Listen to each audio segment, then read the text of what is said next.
పెట్టేసి లోకానుసారంగా జీవిస్తున్నాను, ఒక నామకార్థ క్రైస్తవురాలిగా.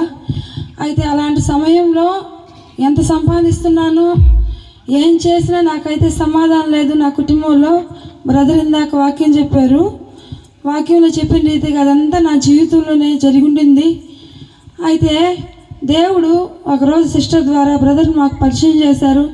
ఏ రోజైతే బ్రదర్ దగ్గర మేము ప్రేయర్ చేయించుకొని ఆ గ్రూప్ కాల్లో యాడ్ అయ్యాము, ఉదయం 5 గంటలకు, సాయంత్రం 7:30 గంటల గ్రూప్ కాల్లో మేమందరము ప్రేయర్లో కలుసుకుంటాము.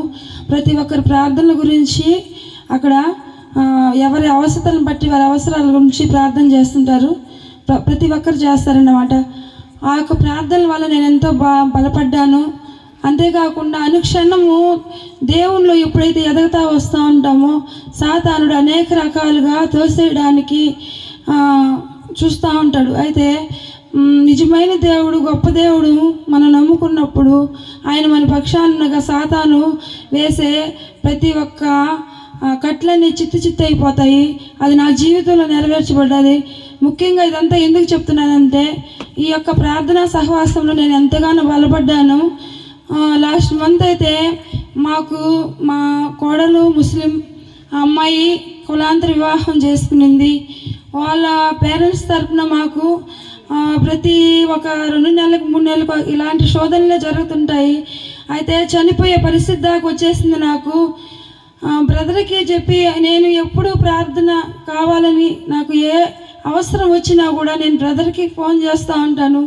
ఫోన్ చేసినప్పుడు ఆ యొక్క ఫోన్లోనే బ్రదర్ చాలా బాగా ప్రార్థన చేస్తారు. ప్రార్థన చేసినప్పుడు కూడా ఒకటే చెప్తారు బ్రదరు, సాతానుని ఎదిరించే అధికారము దేవుడు మనకిచ్చాడు, సాతాను మనకు కాళ్ళ కింద దొక్కే అధికారం దేవుడు మనకిచ్చాడు, గద్దించి ప్రార్థన చేసి అన్నప్పుడు నా ప్రార్థన సరిపోలేదు బ్రదర్, నా వల్ల కావట్లేదు అని చెప్పి నాకైతే ఈ ఫిబ్రవరి 1st వీక్ నేను పార్లపల్లి వెళ్ళాను, ప్రేయర్ చేయించుకున్నట్టు విడుదల వచ్చింది. కానీ ఇంటికి వచ్చిన తర్వాత బ్రదర్ చెప్పాడు, నీకు ఏ అనారోగ్యత కలిగినా అది అపవాది వలన కలుగుతుందే కానీ అది శరీరంలో కలిగింది కాదు, నువ్వు నమ్ము సిస్టర్, నీకు ఏం కాదు, దేవుడు విడుదల ఇచ్చాడని చెప్పి మందిరంలోనే చెప్పారు.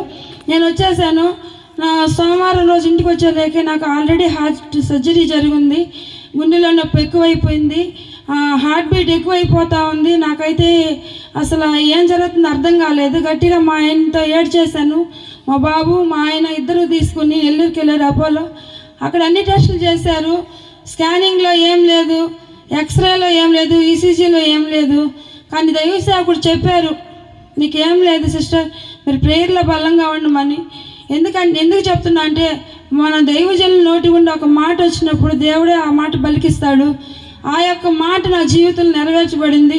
నాకైతే నమ్మకం లేదు ఈ దినాన్ని నేను చూస్తానని. నాకు ఇప్పుడు 42వ పుట్టినరోజు ఇది. ఈ 41 సంవత్సరాలు దేవుడు తన కృపా రెక్కల కింద కాపాడి ఈ యొక్క నూతన వసంతంలోనికి అడుగు పెట్టడానికి దేవుడు చూపిన మహాకృపను బట్టి దేవునికి స్తోత్రాలు. నా కొరకు ప్రార్థించే మా ప్రేయర్ టీముకి వందనాలు. మా కొరకు నిత్యము ప్రార్థించే మా ఆత్మీయ తల్లిదండ్రులకు కూడా మరొకసారి వందనాలు చెల్లించుకుంటున్నాను. ఇంత గొప్ప మేలును చేసిన దేవాతి దేవుడికి స్తోత్రాలు కలుగునుగాక.